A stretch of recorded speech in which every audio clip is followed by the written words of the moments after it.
নমস্কার বন্ধুরা, ফুড পয়েন্টে আপনাদের সকলকে স্বাগত। আমার আজকের রেসিপি মিষ্টি আমের আচার। চলুন তাহলে দেখে নেওয়া যাক। মিষ্টি আমের আচার বানানোর জন্য এখানে আমি 2.5 কিলো পরিমাণ কাঁচা আম নিয়ে নিয়েছি। কাঁচা আমগুলোকে পরিষ্কার করে ধুয়ে নিয়েছি। এইবার এগুলোকে সুন্দর করে খোলা ছাড়িয়ে 4 টুকরো করে কেটে নিয়েছি। আমগুলোকে আমি এই রকম লম্বা টুকরো করে কেটে নিয়েছি, আপনারা চাইলে আরেকটু ছোট করে নিতে পারেন। আমি দিয়ে দিচ্ছি এর মধ্যে স্বাদ অনুযায়ী লবণ,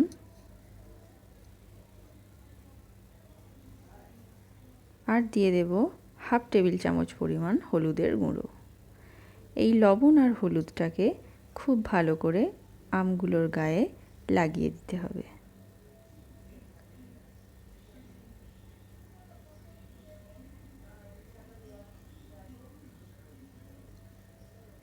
লবণ হলুদটা এইভাবে মাখালে এর এক্সট্রা জলটা বেরিয়ে আসবে, তাহলে আচারটা অনেক দিন পর্যন্ত ভালো থাকবে। এই জলটাকে ফেলে দিয়ে আমগুলোকে একটু রোদ্দুরে দিয়ে শুকিয়ে নিতে হবে। লবণ আর হলুদটা আমার মেশানো হয়ে গেছে।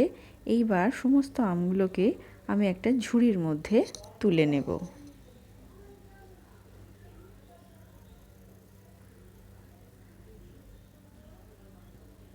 এতে করে জলটা সম্পূর্ণটা নিচে পড়ে যাবে আর আমগুলো ড্রাই হয়ে যাবে।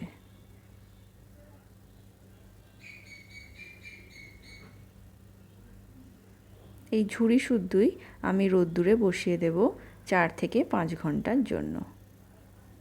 সমস্ত জলটা আমার নিচে পড়ে গেছে আর আমটা খুব সুন্দর শুকিয়ে গেছে। এর থেকে বেশি শুকনো করার প্রয়োজন নেই। এইবার আমি আচারের মশলাটা বানিয়ে নেব। এর জন্য আমি একটা কড়াই বসিয়ে দিয়েছি। কড়াইয়ের মধ্যে দিয়ে দিচ্ছি 2 টেবিল চামচ পরিমাণ ধনে, 1 টেবিল চামচ পরিমাণ 5 ফোড়ন, 1 টেবিল চামচ পরিমাণ মৌরি, আর দিয়ে দিচ্ছি 2 টেবিল চামচ পরিমাণ জিরে। এই সমস্ত শুকনো উপকরণগুলোকে ভালো করে নাড়াচাড়া করে আমি ভেজে নেব।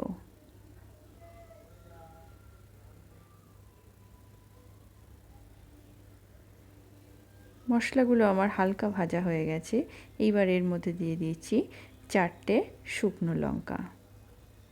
লঙ্কাগুলো দিয়ে আর একবার নাড়াচাড়া করে এইগুলোকে ভালো করে ভেজে নেব।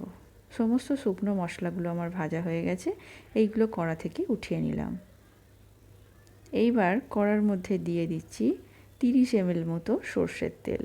দিয়ে দিচ্ছি 1 টেবিল চামচ পরিমাণ 5 ফোড়ন, আর দিয়ে দিচ্ছি সামান্য ফাটিয়ে 4টে শুকনো লঙ্কা। দিয়ে দিচ্ছি 4টে তেজপাতা। এইবার ভালো করে মশলাগুলোকে ভেজে নেব। মশলাগুলো ভাজা হয়ে গেছে। এইবার আমগুলোকে আমি এর মধ্যে ছেড়ে দিচ্ছি।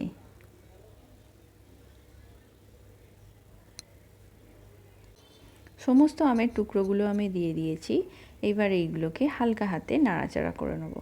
এগুলোকে বেশি ভাজবার প্রয়োজন নেই, ততক্ষণই ভাজবো যতক্ষণ না হলুদের কাঁচা গন্ধটা চলে যাচ্ছে। এখানে বলে রাখি, এখানে আমি 2.5 কিলো পরিমাণ আমের জন্য নিয়ে নিয়েছি 1.5 কিলো পরিমাণ গুড়।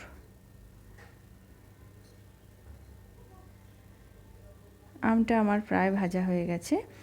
এইবার আমি দিয়ে দেব গুড়। গুড়টাকে আমি 2 ভাগে ভাগ করে দেব। কিছুটা পরিমাণ গুড় আমি দিয়ে দিয়েছি। এইবার খুন্তির সাহায্যে ভালো করে গুড়টাকে গলিয়ে নেব।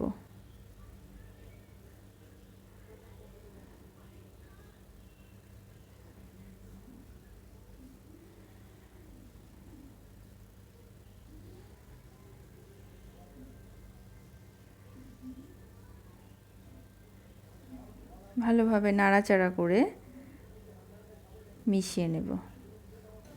গুড়টা সামান্য গলে গেছে। এইবার বাকি গুড়টুকু আমি এর মধ্যে দিয়ে দেব।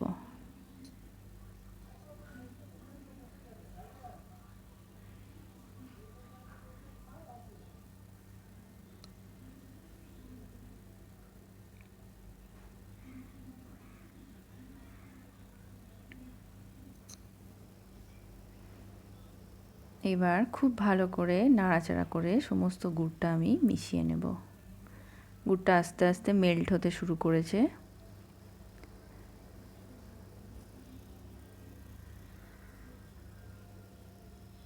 এইবারে ফুটতে আরম্ভ করেছে।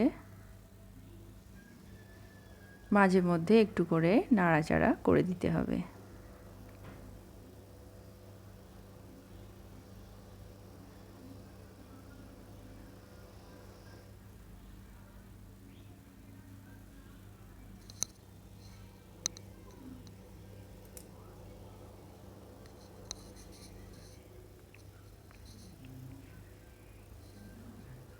প্রায় 20 থেকে 25 মিনিট পর আমি যে মশলাটা ভেজে রেখেছিলাম সেটা গুঁড়ো করে 2 টেবিল চামচ মশলা এখানে অ্যাড করে দিলাম।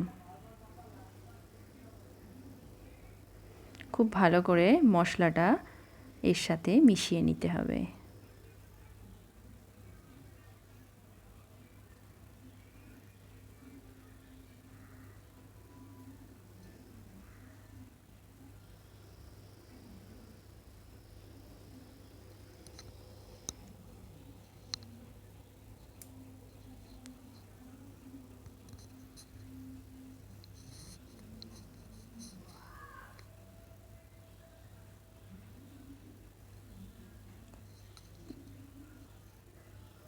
এইবার আমি এর মধ্যে অ্যাড করে দিচ্ছি 2 টেবিল চামচ পরিমাণ ভিনিগার।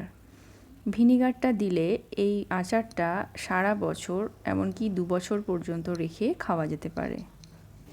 সম্পূর্ণ আচারটা বানাতে আমার 45 থেকে 50 মিনিট সময় লেগেছে।